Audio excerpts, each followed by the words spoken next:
Bonjour, bonjour, merci à tous d'être venus aujourd'hui pour cette édition de la série FMV. Nous accueillons cette série tous les mois, le dernier jeudi de chaque mois, et nous avons différents sujets qui se concentrent sur les programmes FMV. Chaque partie est une introduction à une de nos initiatives ou secteurs qui se veulent de vous inspirer de prendre action à un niveau local et éventuellement d'initier de nouveaux projets dans votre communauté. Alors, aujourd'hui, nous allons parler de la gestion durable des eaux municipales. Avant de commencer, je m'appelle Jessie Gringer et je suis une responsable d'apprentissage. Je suis ici avec ma collègue Sharon, qui est la coordinatrice de projet, et nous sommes toutes les deux dans la capacité des fonds municipaux verts.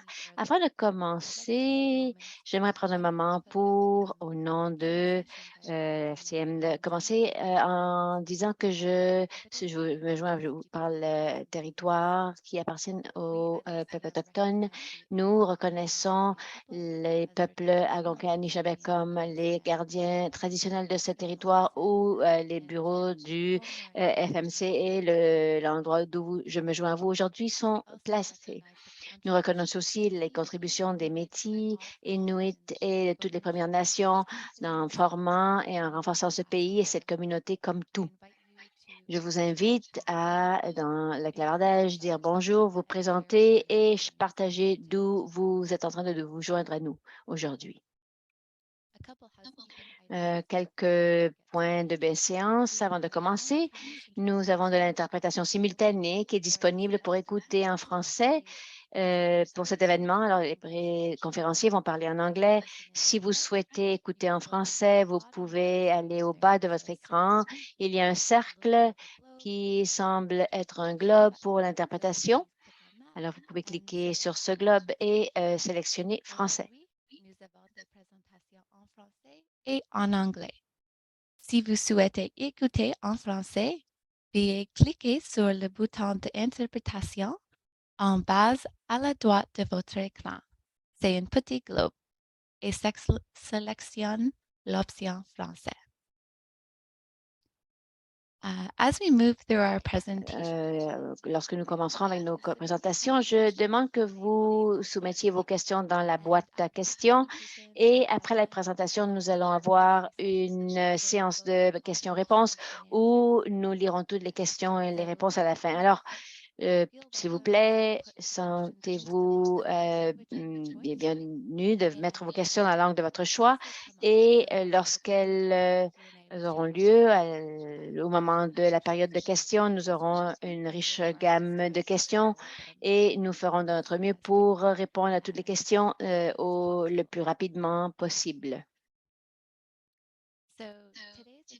Alors, le plan de présentation, je vais donner le microphone à ma collègue Catherine Loriot, qui est la spécialiste développement du secteur des matières résiduelles et de l'eau. Elle va vous donner une introduction à cela. Et ensuite, nous passerons à Jennifer Cord, qui est la responsable infrastructure verte avec GHD. Elle va présenter les recherches et les résultats et les possibilités que ces recherches ont présentées pour le secteur municipal. Et ensuite, nous passerons à la période de questions et réponses et une présentation de Émilie Marleau, qui est conseillère rayonnement des programmes avec les fonds municipaux verts. Et elle va nous parler des offres que nous avons disponibles. Alors, sur ce, Catherine, je vais vous donner la parole et je vais vous laisser commencer avec la prochaine diapo ici. Merci beaucoup, Jessie. Bonjour tout le monde, je suis vraiment contente d'être présente parmi vous aujourd'hui et de vous accueillir à notre webinaire sur le secteur de l'eau. Ça fait assez longtemps que nous n'avons pas produit de webinaire sur le secteur de l'eau. Alors, je suis vraiment contente de pouvoir parler d'enjeux actuels et les recherches qu'on a faites pendant la dernière année dans le secteur de l'eau municipale, dans le Fonds municipal vert. Comme plusieurs d'entre vous le savez, le FMV est une enveloppe qui est disponible pour les municipalités, les gouvernements locaux et leurs partenaires. pour obtenir un financement, mais aussi développement de capacité des outils, des ressources, ou même une formation dans tous les secteurs que vous pouvez voir à l'écran. Alors, nous donnons des financements pour le secteur de l'énergie, les déchets, aménagement, le transport et l'eau. Comme vous le verrez dans cette présentation aujourd'hui, tous ces secteurs sont normalement liés entre eux à niveau local, sur le territoire et dans les communautés. Mais nous allons nous concentrer aujourd'hui sur le secteur de l'eau. Vous allez passer à la prochaine diapo.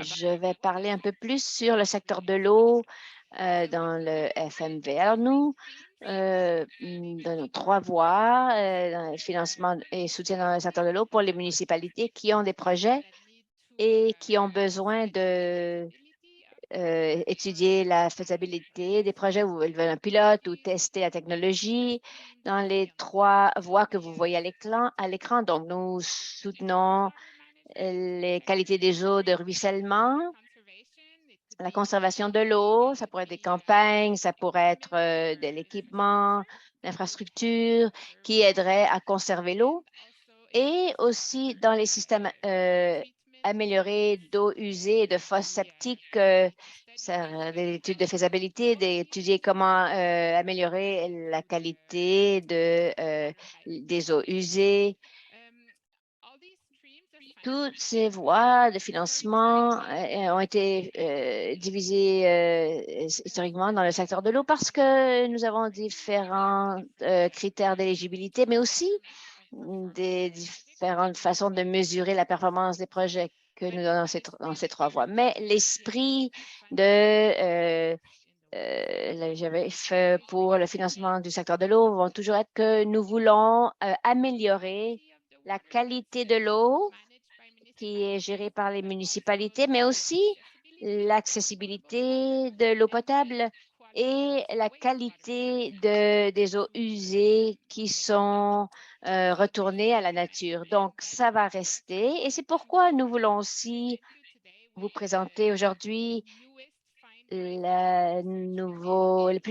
plus récents résultats qu'on a trouvés dans la dernière année pour aider davantage à essayer de comprendre encore plus comment le FMV peut soutenir les municipalités qui veulent avoir une meilleure gestion de l'eau dans leur communauté.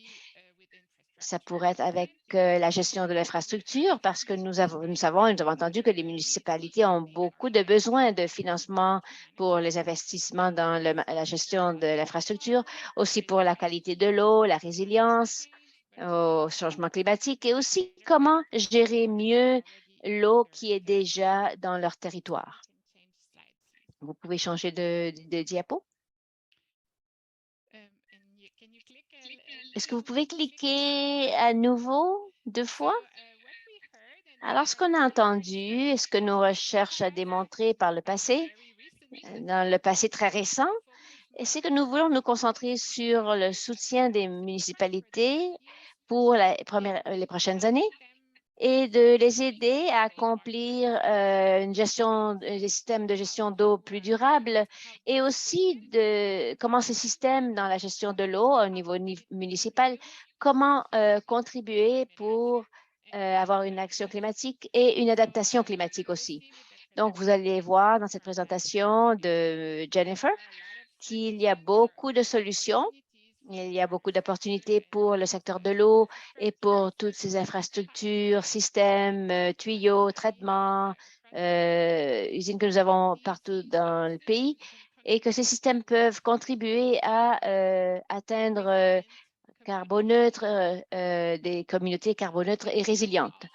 Et nous savons aussi que si nous gérons l'eau comme tout, nous avons entendu beaucoup de différents concepts qui sont semblables à l'eau circulaire, une eau, le cycle de l'eau.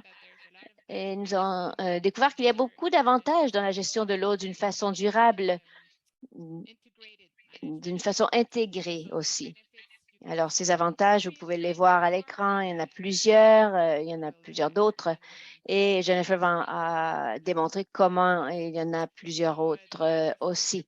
Bien sûr, l'objectif, c'est toujours d'améliorer l'accès à l'eau potable pour un accès sécuritaire à l'eau potable, mais aussi d'avoir la meilleure qualité d'eau potable pour la santé humaine, mais aussi pour la conservation de notre écosystème et la conservation de la biodiversité. Alors, ça va probablement aller du besoin de conserver l'eau le plus possible, réduire le besoin d'eau le plus possible et aussi ça va aussi mener à, et ce n'est pas le seul objectif, mais ça va mener à la réduction de pollution et des facteurs contaminateurs et les émissions GES. Et c'est là où j'aimerais vous présenter à la prochaine diapo, Jennifer, avec notre équipe de développement du secteur dans notre FMV, nous avons travaillé avec le GHD à l'automne et nous avons collaboré avec Jennifer parce qu'on voulait comprendre quels étaient les besoins et les plus grandes priorités des municipalités partout au Canada par rapport à comment accomplir ces systèmes d'eau durables à niveau municipal. Alors, GHD a examiné la littérature, on fait des recherches et on a aussi eu des processus de consultatifs et un engagement avec les municipalités partout au pays. Alors, je vais vous laisser avec Jennifer qui va présenter les résultats de ce travail, mais aussi les différentes possibilités que ça a ouvert ou ça va nous mener. C'est les gestionnaires de projet pour ce mandat avec le FMV. Elle est spécialiste GHD. Elle a 15 ans d'expérience dans l'espace environnemental. Elle travaille partout au Canada avec une concentration dans l'infrastructure verte. Avant de cela, elle était la directrice exécutive de l'infrastructure verte Coalition Ontario. Ça l'a aidé à comprendre le secteur de l'eau. Au Canada, elle est aussi une membre des ressources de l'eau au Canada. Merci. À vous la parole, Jennifer. Merci beaucoup, Catherine. Alors, soyez patient. Je vais partager mon écran.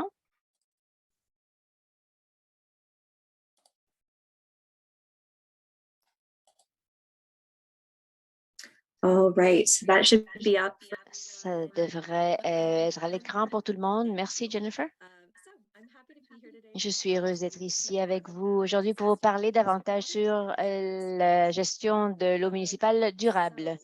Alors, je vais commencer en vous donnant une brève introduction au FMV et puis de parler de l'espace de l'eau, sur des rapports d'aquanomie, qui est un lien très fort avec ce que Catherine a mentionné sur l'engagement qu'on a fait en collaboration avec l'FMV sur le secteur de l'eau. Et je vais partager aussi les résultats et les occasions d'augmenter la résilience de ce secteur et de nos ressources de l'eau plus généralement.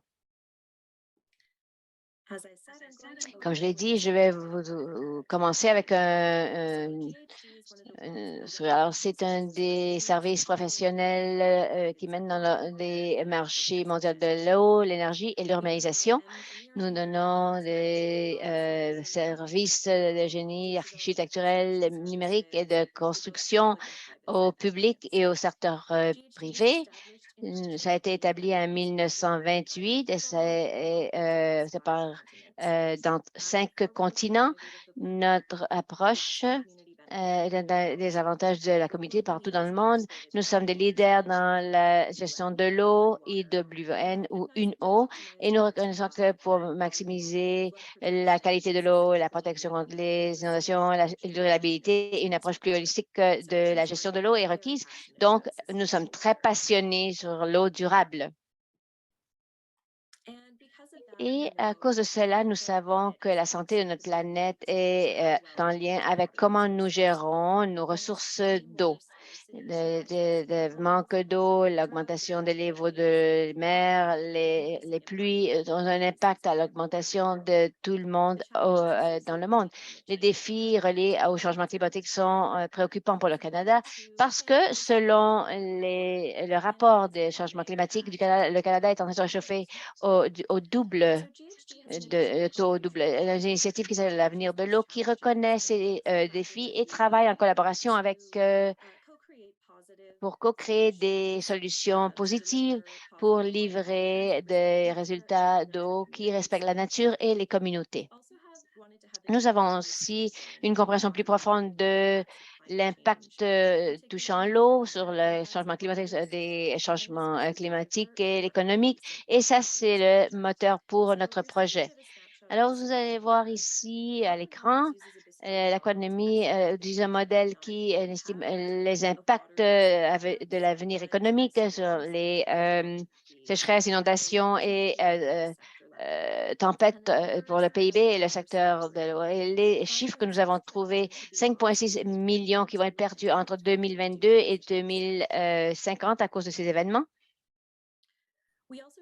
Nous avons aussi projeté un risque précis pour 7 pays qui représentent une gamme diverse de climats. C'est donc l'Australie, le Canada, la Chine, les Philippines, les Émirats arabes unis, la Grande-Bretagne et les États-Unis. Je vais partager quelques projections particulières pour le Canada.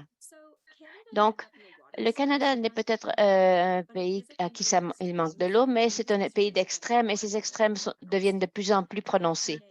Comme vous le savez peut-être déjà, le gouvernement canadien estime que le pays se réchauffe au double du taux du reste du monde et c'est sorti dans plusieurs rapports, ce qui augmente les urgences climatiques partout au pays et ce qui veut dire qu'il y a plusieurs raisons pour mettre en œuvre des politiques pour augmenter la résilience. Nous savons que la masse terrestre et la population, la densité contribuent au risque de l'eau qui ont moins un impact que d'autres pays au monde dans les études, mais il est important de comprendre qu'il y a encore des risques. Selon Aquanomie, les sécheresses et les tempêtes peuvent signifier une perte de 108 milliards du PIB canadien entre 2022 et 2050, qui est une moyenne d'une perte de 0,2 %. Ça va coûter à l'économie canadienne plus de 30 milliards dans les années arrivant à 2050. Et pour être un peu plus précis, je regarde la ville de Toronto comme exemple, est en train de perdre 103 millions de litres d'eau par jour à cause de tuyaux et d'infrastructures vieillissantes partout au pays. Je sais que vous êtes tous au courant. Et pour atténuer ce gaspillage, qu'est-ce qui est avec différentes solutions telles que la gestion, surveillance, pour nous assurer pour la réduction des systèmes, déjà, la population canadienne est encore vulnérable à des dangers touchant à l'eau. Nous avons vu plusieurs exemples tels que les inondations de 2021 à Vancouver, par exemple, qui a été coupée, ce qui la connectait au reste du pays. Et les Premières Nations des projets d'accès à l'eau potable sont une priorité urgente. Je ne vais pas plonger là-dedans, mais cette diapo souligne les résultats projetés par secteur et par événement. Si ça vous intéresse de savoir davantage, je peux partager un lien avec vous au rapport final. Mais en résumé, ce rapport représente un appel à l'action sans équivoque de nous adapter, d'utiliser et d'avoir un modèle qui s'adapte pour augmenter la flexibilité, la souplesse et minimiser le risque, optimiser la performance et de prioriser des solutions régénératives et basées sur la nature. Et avec une série d'entrevues que nous avons complétées, nous avons entendu plusieurs résultats très semblables à ce que j'ai partagé avec vous avec le FMV. et de parler sur les forces mondiales qui appliquent de la pression sur les ressources d'eau et l'augmentation du besoin pour pouvoir soutenir les perturbations qui ont lieu. Le changement climatique, c'est avec une augmentation de désastres naturels, catastrophes naturelles, dans les 90 qui se touchent plus de personnes dans les centres urbains, qui augmentent la pression sur l'infrastructure et les ressources naturelles et bâties, et plusieurs personnes sous-estiment la valeur de l'eau et le coût de livrer des services touchant à l'eau. Ces résultats vont être semblables, comme je l'ai dit, aux résultats des recherches du secteur des Canadiens en collaboration avec le FMV. Je vais commencer avec la méthodologie et un moment, je vais prendre une gorgée. Alors, ces recherches ont été informées comment accélérer la transition à la gestion de l'eau durable, la gestion durable de l'eau, le FMV, la réduction des émissions et d'accélérer le carboneutre avec les objectifs du Canada pour arriver au carboneutre pour 2050.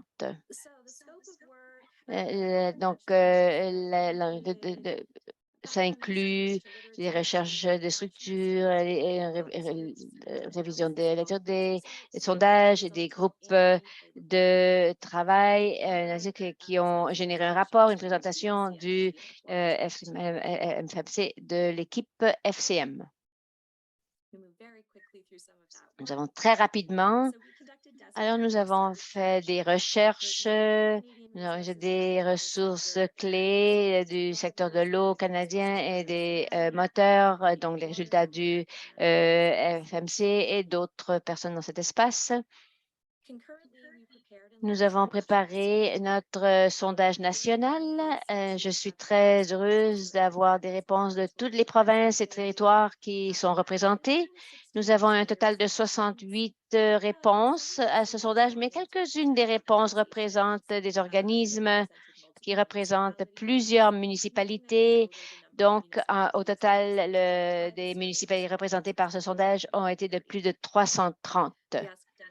Nous avons demandé des questions de démographie et les caractéristiques des communautés, de ceux qui répondaient, et les questions sur les moteurs, les priorités, les besoins, dont quels facteurs mènent les prises de décision municipales, avec une concentration sur l'objectif de faire la transition à la gestion de l'eau durable, avec des facteurs internes et internes qui mènent la prise de décision et qu'est-ce qu'ils font pour rencontrer les objectifs dans le secteur de l'eau. Et ensuite, nous avons eu des groupes de discussion avec des représentants de secteurs municipaux de l'eau et nous avons eu un grand éventail de municipalités qui ont été représentées avec nos groupes de discussion, dont des représentants d'organismes et des municipalités dans leur juridiction. Et c'est composé par différents conseils d'encourager l'engagement et ça nous a permis d'avoir une atteinte et de pouvoir plonger plus profondément dans les défis auxquels les municipalités font face, parler des priorités, des moteurs et des besoins. Maintenant, nous allons partager quelques-uns des résultats. Pour comprendre les priorités de ceux qui ont répondu, nous avons demandé de classifier une série de moteurs selon leurs priorités dans la prise de décision municipale, selon plusieurs catégories, dont les changements climatiques, la durabilité financière, la résilience institutionnelle, leur capacité, les besoins, la qualité de l'eau, la quantité de l'eau, la justice sociale et la gestion des biens. Alors, toutes ces catégories ont été peuplées par des moteurs potentiels selon les recherches demander de ranger les priorités et les priorités ont été résumées dans cette diapo. Je sais que plusieurs d'entre vous les connaissez. Alors, nous avons entendu beaucoup de projets sur la capacité, surtout pour les opérations et la maintenance, mais la planification des urgences et la continuité des entreprises sur les changements climatiques et la réhabilitation des biens et financement des capitales. Voilà. Nous avons aussi demandé de classer leurs besoins du plus important au moins important. Alors, les résultats, c'est de financement pour l'aspiration du capital, bâtir capacité et les ressources. Donc, les employés, nous avons vu les ressources ainsi que les défis d'une infrastructure vieillissante. Alors, voilà les réponses du sondage. Selon les groupes de discussion, nous avons analysé les résultats et les conversations avec les groupes de discussion. Nous avons organisé quelques-uns des défis clés que nous avons vus dans les thèmes que vous voyez devant vous. Alors, je vais élaborer un peu sur ces thèmes. Numéro 1, des grands défis pour les petites municipalités. Nous avons avec une longue liste de défis auxquels ils font face à cause de leur ces municipalités ont moins de financement disponible pour couvrir les coûts opérationnels tels que les salaires et souvent, ils ont moins d'employés à temps plein qui doivent faire plusieurs rôles. Ces municipalités vont manquer différentes opportunités de financement parce qu'ils n'ont pas la capacité de compléter ou même de chercher des applications pour financement. Alors, il faut la division entre les municipalités qui ont plus d'employés et qui peuvent aller puiser du financement externe. Un sentiment qui est fait c'est que la décarbonisation semble être souvent exclusive à ceux qui peuvent se le permettre. Dans le contexte de la réduction des émissions à effet de gaz, de l'eau ou de mettre en œuvre une stratégie. Des petites municipalités sont derrière les municipalités plus grandes avec des budgets réduits. Les petites municipalités souvent n'ont que très peu de capacité à répondre à des besoins immédiats et essentiels et nous aimerions pouvoir planifier une meilleure gestion de l'eau, mais dans plusieurs cas, ils sentaient qu'ils n'avaient pas la capacité. Alors, ensuite, nous avons la conservation de l'eau. Les attitudes par rapport à la conservation de l'eau posent un défi très grand, surtout dans les secteurs qui sont perçus comme riches en eau. Il y a plusieurs parties du Canada. Les résidents dans ces régions sentent que l'approvisionnement de l'eau est fini et ils croient qu'il n'y a pas de... Quelques municipalités ont essayé d'investir dans des campagnes médiatiques pour faire face aux pénuries d'eau. Mais souvent, ils font face à des défis lorsqu'il s'agit de recevoir des réponses à ces annonces. Alors, il y a plus de besoins d'éducation publique et dans la conservation de l'eau. Les Canadiens sont aussi habitués à payer très peu pour leur eau, ce qui peut renforcer l'idée que il y en a beaucoup et de comprendre que ça coûte beaucoup de livrer l'eau aux clients à cause de l'infrastructure qui est sous terre. Quelques municipalités ont vu beaucoup de succès dans la mise en œuvre des mesures d'eau et ça a été mentionné dans les groupes de discussion. Tout le monde était passionné sur cela, mais le sentiment commun, c'est que j'aimerais bien pouvoir, mais ces programmes sont peu populaires parmi les résidents. Alors, ils sont difficiles de mettre en œuvre. Les membres de différents groupes de discussion ont mentionné le changement d'attitude par rapport à l'eau, d'encourager le respect et de mettre au défi l'eau le fait que l'eau est abondante. Et on va mettre une emphase sur l'importance de prendre en compte le travail de l'académique Michael Blastock. Et nous avons entendu beaucoup sur le point de vue autochtone en général et le besoin aigu au sein des communautés autochtones. Je vais mentionner cela à nouveau dans un moment, mais je vais passer au prochain thème, au manque de financement pour faire face aux sécheresses. Alors, le financement pour cela est quelque chose qui a été mentionné dans tous les groupes de discussion. C'est souvent en lien au financement parce que des longues périodes de sécheresse, ça rend même bien qu'il y a plus de financement pour les sécheresses comme l'atténuation, les différents fonds. Les participants se débattent pour trouver un bon financement pour faire face à la sécheresse. Les participants déclarent qu'il y a besoin de plus de fonds, de besoins, et les solutions qui gèrent les deux défis de sécheresse et inondation. Les solutions. Alors, finalement,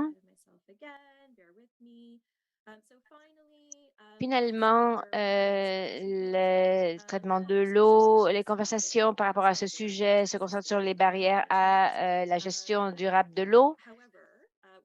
Par contre, elles sont des grands consommateurs d'énergie et les opérateurs n'ont pas d'option dans plusieurs cas par rapport à où vient cette énergie. Et il y a un besoin d'être en mesure d'avoir le soutien, d'avoir plus de compréhension de comment réduire l'énergie. Nous cherchons des opportunités, des possibilités pour mettre en œuvre ces programmes. C'est quelque chose qui a été mentionné plusieurs fois. Maintenant, nous passons aux opportunités, aux possibilités. Alors, ces résultats, comme je l'ai mentionné, étaient très semblables aux résultats de conversations que j'ai déjà mentionnées. Avant d'entrer dans des opportunités précises, je veux mettre l'emphase sur le fait que nous parlons des secteurs de l'eau municipale, nous parlons des défis des municipalités, ce qu'on a entendu de la part des municipalités. Je veux mettre l'emphase sur bien que les municipalités ont une grande responsabilité, ils ne sont pas seuls. Les parties prenantes dans le secteur de l'eau peuvent jouer un rôle pour aider les municipalités à augmenter leur capacité et développer des solutions novatrices pour une gestion durable. Et nous sommes tous en train de travailler ensemble. Les prochaines diapos, je vais soutenir les possibilités pour encourager la collaboration, changer les états d'esprit et de profiter de l'élan dans les actions existantes pour pouvoir accélérer la transition vers une gestion de l'eau durable au Canada. Retournant à cette idée que le défi de la sécheresse, l'inondation, les changements climatiques et pour l'adaptation et l'atténuation était une autre possibilité importante qui a été mentionnée dans nos recherches. Les municipalités, dont les municipalités plus petites, ne sont pas dans une position de pouvoir faire face au changement climatique, surtout les impacts actuels. Les conditions actuelles du marché, les budgets municipaux, et ne laissent pas beaucoup de place à une réduction de GHG proactif ou même des investissements à long terme à l'avenir d'infrastructures où la conservation, les programmes de conservation de l'eau ne sont pas priorisés à cause d'un manque de ressources financières et de défis de capacité. Alors, si nous voyons ce que nous pouvons faire, alors la collaboration est essentielle. Nous pouvons voir comment le secteur peut se rassembler pour surmonter ces défis, de voir certains moyens de soutenir les municipalités et d'être en mesure de répondre à nos objectifs. Et c'est un souhait, il y a un souhait de le faire. Alors, comment pouvons-nous collaborer pour encourager tout ça? Une façon possible d'essayer de promouvoir l'innovation avec des approches traditionnelles. Alors, j'ai déjà parlé de ça, mais le déficit au Canada est bien documenté. Je sais que vous pouvez voir les ressources telles que le rapport, le bulletin d'infrastructure. Nous avons beaucoup entendu sur le capital financier, la réhabilitation des biens, qui sont des priorités. Alors, les résultats de notre engagement montrent que plusieurs municipalités, surtout les plus petites et rurales, sont préoccupées avec les défis au quotidien, et ce qui rend la tâche plus difficile de se concentrer sur ces actions. Alors, nous avons besoin d'efforts entre les partenaires publics et privés qui pourraient aider les municipalités qui ont besoin d'une mise à jour et de concevoir des systèmes qui sont plus résilients et de prioriser ces objectifs tels que l'accélération d'actions vers la carboneutralité. Si nous parlons des technologies innovatrices, de gestion intelligente, de combiner des systèmes centralisés et décentralisés, de créer des forums pour les municipalités adjacentes pour qu'ils puissent travailler ensemble et tirer parti de le pouvoir prise de décision, d'achat, ainsi que des collaborations et solutions plus larges à ces problèmes. Et maintenant, je vais retourner à l'idée de une approche de une eau. Ça a été introduit plusieurs fois. Catherine en a déjà parlé aussi. Une recommandation à laquelle nous sommes arrivés, c'est qu'une transition à l'eau durable, gestion de l'eau durable doit inclure une approche de une eau, rassemblant le public et les partenaires, des parties prenantes divers, différentes perspectives et des approches multidisciplinaires pour développer et mettre en œuvre des solutions novatrices aux difficultés municipales de l'eau. Alors, bien que le FMV soutient les municipalités sentent souvent qu'ils sont seuls devant ces défis. Et je veux aussi mettre l'emphase sur le fait qu'il y a de la place pour avoir des partenariats dans cet espace pour encourager la collaboration, par rapport à cette idée de une eau et le fait que, en tant que partie prenante, nous devons nous rassembler pour résoudre les défis auxquels nous faisons face. Alors voilà quelques-unes des opportunités clés qui ont été mentionnées, mais il y en avait d'autres aussi, d'autres recommandations. Nous pensons aussi que c'était très intéressant et nous avons plongé là-dedans. Alors, je veux en parler rapidement sur cette diapo. Alors, j'ai mentionné que j'allais retourner à l'idée de l'écologie, de changer les perceptions sur l'eau. Alors, il y a un lien avec cette idée de une eau versus des villes sensibles à l'eau. Et je vais penser aussi du point de vue autochtone, l'idée que les municipalités, l'idée de changer de perception par rapport à l'eau, c'est quelque chose qui a été mentionné dans plusieurs de nos discussions et un effort qui a de plus en plus de traction dans l'ouest du Canada, surtout que nous avons trouvé très intéressant, c'est l'idée de l'écologie et l'auteur de ce travail est Michael Blackstock. Alors, dans cette structure, ils ont perçu que l'eau a un esprit dans l'espoir que ça va remplacer plus de valeur dans cette ressource tellement précieuse. Bien que ça semble être difficile d'y arriver, nous voyons un élan qui me rend, qui me donne espoir. Il y a plusieurs changements dans la perception partout au monde. Alors, je vais je m'excuse à l'avance de mal prononcer les choses. Alors, 2017, Wagoni Rover en Nouvelle-Zélande était la première rivière à qui on a donné le titre de personne avec des droits, avec 2 gardiens humains qui parlent en son nom. Une semaine plus tard, 2 rivières en Inde ont aussi été déclarées des personnes ou des entités vivantes. Et en 2019, toutes les rivières au Bangladesh ont reçu la même chose. Et en 2021, ici, à la maison, la rivière Nushu au Canada a reçu le statut de personne légale. Alors, ces changements de point de vue prennent en compte que l'eau n'est pas seulement quelque chose que nous utilisons qui devient un déchet, mais c'est quelque chose que nous devons valoriser, quelque chose qui est essentiel à notre existence dans ce monde et devrait être traité comme tel. Alors, sur un point semblable, nous passons à la valeur dans les services donnés par la nature. Quels sont les avantages donnés par la nature? Nous voyons de plus en plus de protection et de mise en œuvre d'infrastructures vertes.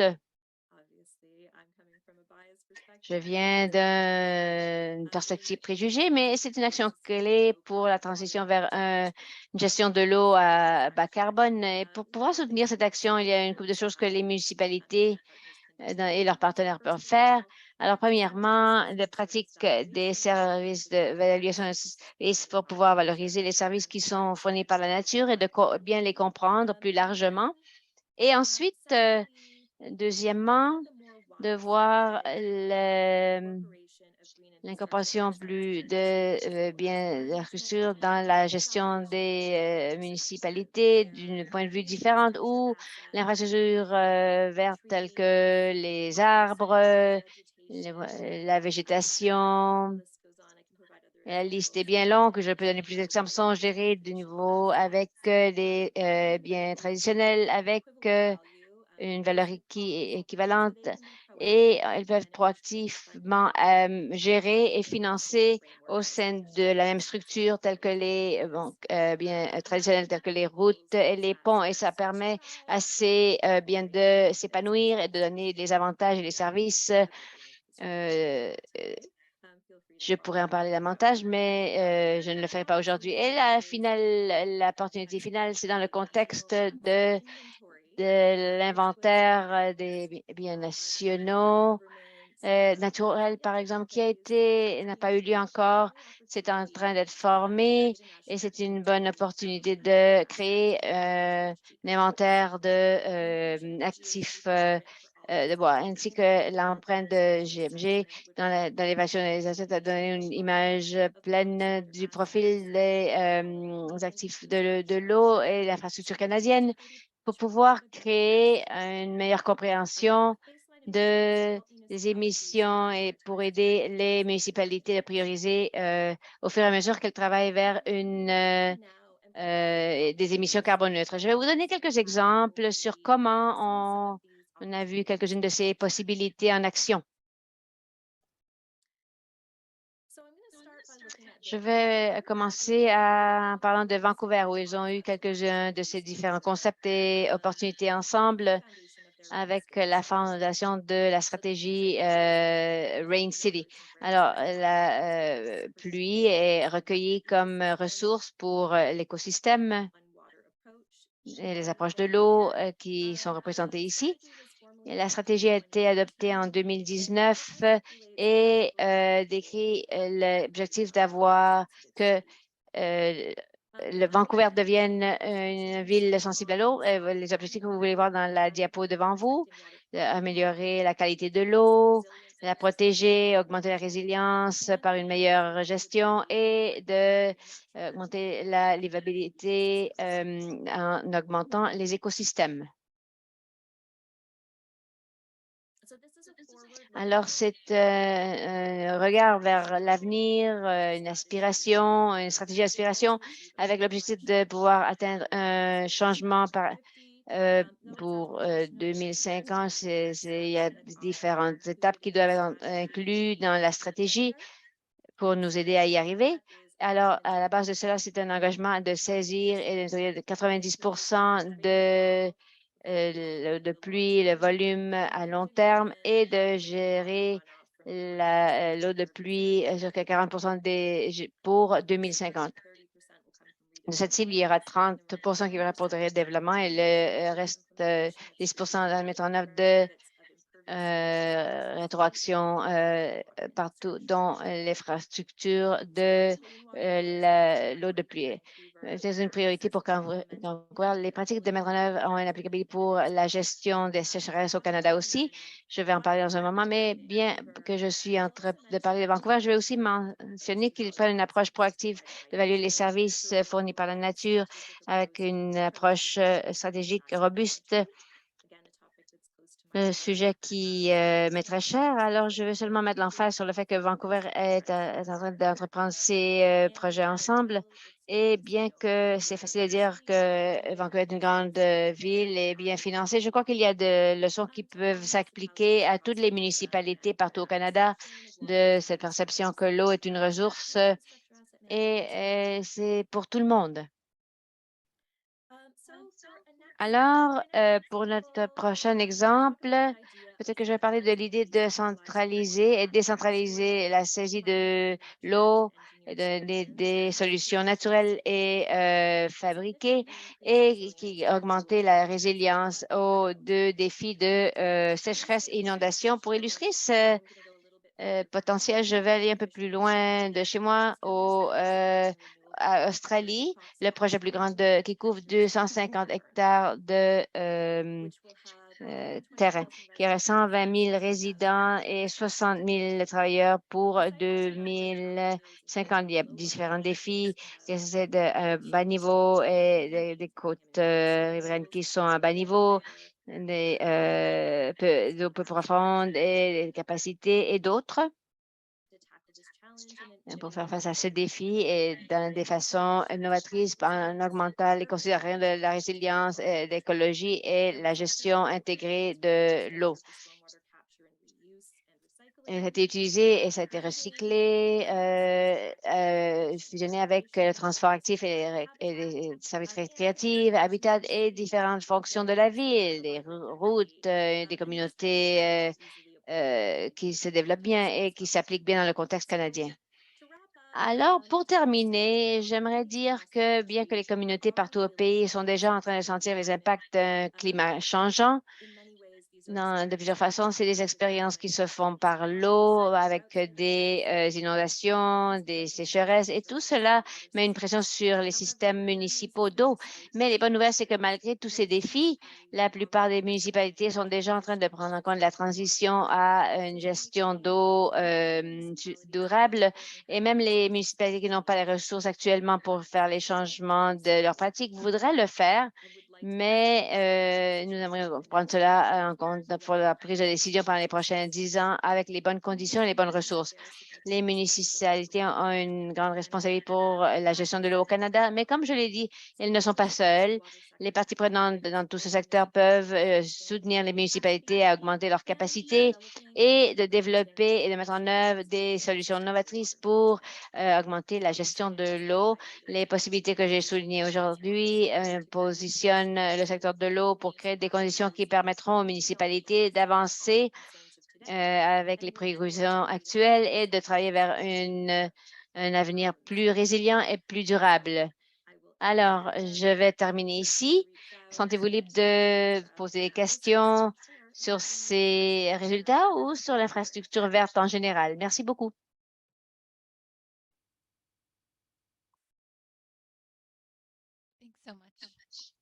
Merci beaucoup, Jennifer. C'était une très belle présentation. Je crois que j'ai eu des frissons lorsque vous avez mentionné les ressources d'eau qui ont un statut de personne. Ça a un vrai changement. Penser à comment nous respectons et valorisons l'eau. Merci. Nous avons des questions dans la boîte à questions. Nous avons quelques minutes pour répondre. Donna a soumis une question. Il dit que lorsque nous parlons de la technologie qui était dans une autre diapo, est-ce que nous parlons de la technologie comme tout ou de la technologie de la gestion de l'eau? Et il a aussi dit, pour reformuler, est-ce que nous parlons de la technologie ou de la gestion de l'eau?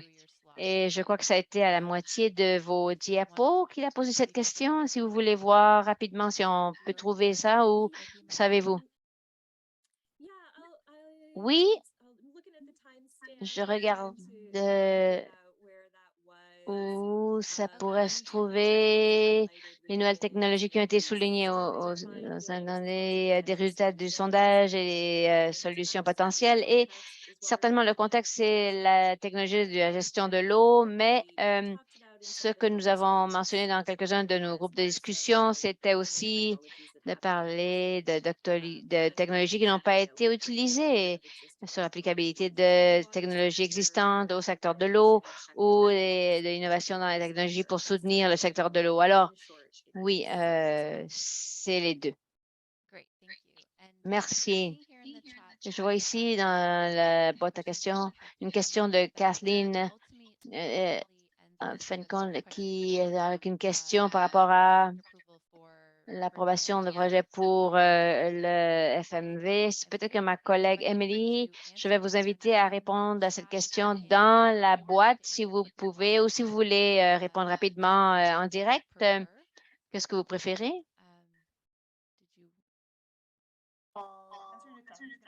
Je vais répondre rapidement dans la boîte à réponses. Alors, nous allons y arriver dans la boîte à questions. Merci, Kathleen.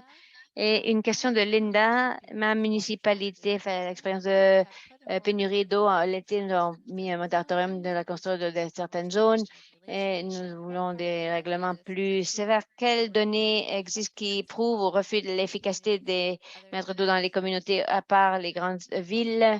Et aussi, félicitations à la campagne de sensibilisation que vous avez mentionnée. Jennifer, est-ce que vous avez des commentaires? Oui.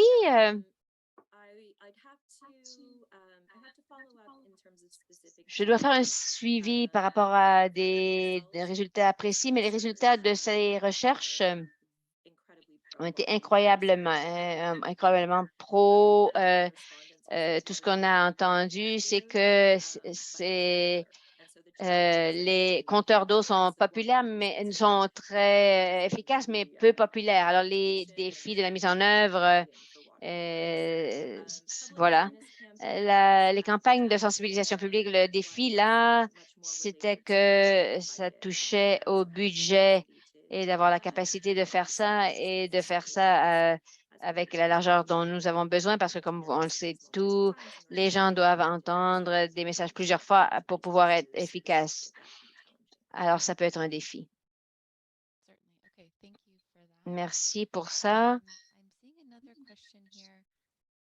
Je vois une question ici sur le financement qui est alloué à solutions innovatrices. Peut-être que ce que je vais faire, c'est de donner le microphone à Émilie, qui est une des conseillères qui peut parler sur le financement du FMV et de partager ses coordonnées, ce qui est la meilleure façon d'en apprendre davantage. Alors, Émilie, vous avez le microphone pour partager? Bon, je vais montrer mon écran rapidement. Juste ce que je vais faire, je vais partager un peu d'informations, mais si vous avez encore des questions à la fin, s'il y a encore de temps, oui, vous pouvez me contacter sinon. Et je serai heureuse de continuer avec la conversation. Alors, vous pouvez voir ma présentation? Oui. On n'a pas beaucoup de temps. Je vais plonger tout de suite. Comme ça a été mentionné, je m'appelle Mélie, je suis une conseillère avec le Fonds municipal vert, ce qui veut dire que mon travail, c'est de promouvoir nos programmes et aussi d'aider les municipalités à faire des projets de développement durable pour pouvoir réussir et d'assurer ce financement. Alors, je suis sûre que comme moi, vous avez trouvé la présentation très, très intéressante. Vous avez retiré beaucoup d'idées.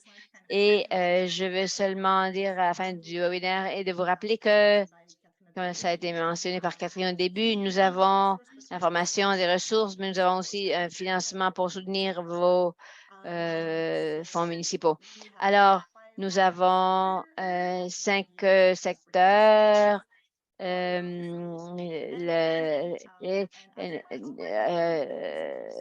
Aménagement du territoire, transport, eau, matières résiduelles et énergie. Et comme vous le savez, il y a 30 millions de dollars du gouvernement fédéral pour soutenir les adaptations, les projets d'adaptation municipaux.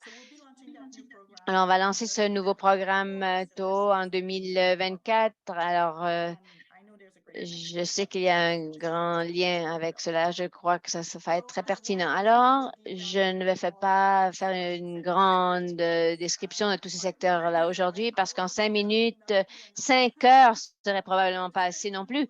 Mais je veux vous laisser savoir que le Fonds municipal vert, nous voulons vous rencontrer où vous vous trouvez avec vos projets. Alors, comme vous pouvez le voir sur la diapo, nous offrons un financement avec des fonds qui couvrent 80 du coût éligible pour étudier ou des projets pilotes. Ça dépend de la voie de financement. Et nous offrons aussi des prêts et des fonds jusqu'à 80 de coûts éligibles du projet capital. Alors, pour l'éligibilité, je peux répondre à des questions là-dessus. Nous avons des critères pour chacun de nos courants. Je vous encourage de me contacter. On peut parler de où votre projet s'agence et comment les conditions s'appliqueraient. Mais en général, pour les applicants, nous sommes le Fonds municipal vert. Alors, tous sont des applicants. Nous acceptons aussi des applications de partenaires, donc des opérations qui appartiennent aux municipalités, des organismes à but non lucratif, mais il faut que ça soit bien défini. Alors, c'est une conversation un peu plus compliquée. Ça peut aussi être d'autres organismes qui offrent d'autres services ou des communautés autochtones dans certains cas, par exemple. Les nouvelles, c'est que nous acceptons les applications continuellement. Il n'y a pas de date limite. Il ne faut rien écrire. Vous pouvez aller à votre propre rythme. Mais si après cette présentation, vous allez à notre site web, comme je l'ai dit, je pourrais être ici et parler de nos programmes pendant 5 heures. C'est parce que vous 60 différents programmes sur notre site web. Ça, c'est passionnant, mais ça veut dire qu'on peut toujours être un peu dépassé lorsque je pense à où est mon projet dans tout ça. Je suis ici pour vous aider à naviguer nos offres, à vous aider à identifier différentes communautés et vous soutenir pour préparer la meilleure application possible. Alors, la première étape, c'est de nous contacter. Vous ne devez même pas avoir un projet bien défini. Parfois, c'est mieux vous êtes un mode de brainstorming. Et ensuite, nous décidons quelle est notre orientation et nous assurer qu'il y a une synergie entre le projet que vous bâtissez et le financement que nous offrons. Alors, pour nous contacter, vous avez les coordonnées ici. Je serai heureuse de discuter avec vous de votre projet. Vous avez l'adresse courriel générale, gmfinfo@fcm.ca, le numéro de téléphone, notre site web a beaucoup d'informations sur le financement, la formation, les ressources. Prenez une journée libre et allez jouer. Ça vaut la peine. Et restez sur toutes ces offres, les occasions de formation. Vous pouvez avoir notre infolettre et l'information vous y sera fournie. Alors, c'est tout pour moi.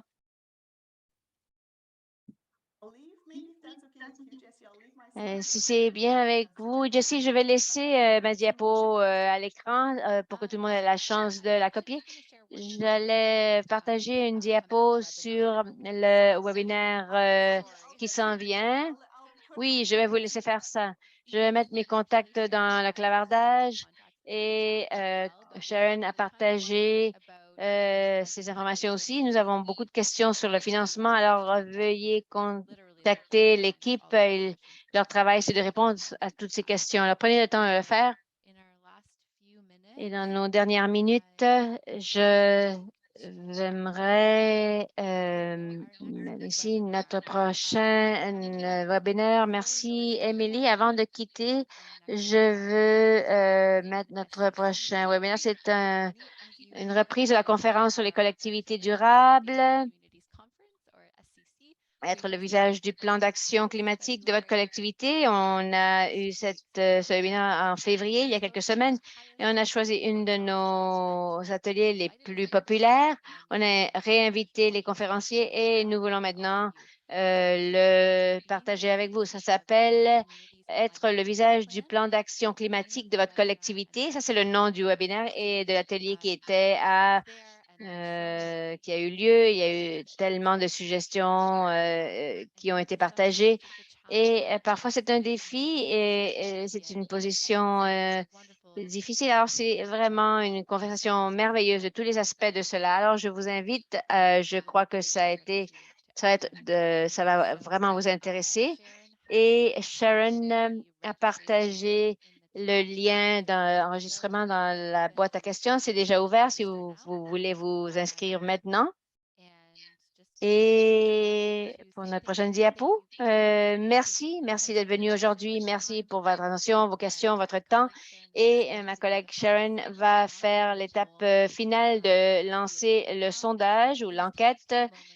Et prenez quelques instants pour répondre aux questions et de nous dire comment ça s'est passé aujourd'hui. Et sinon, profitez du reste de la journée. Merci de vous être joint à nous.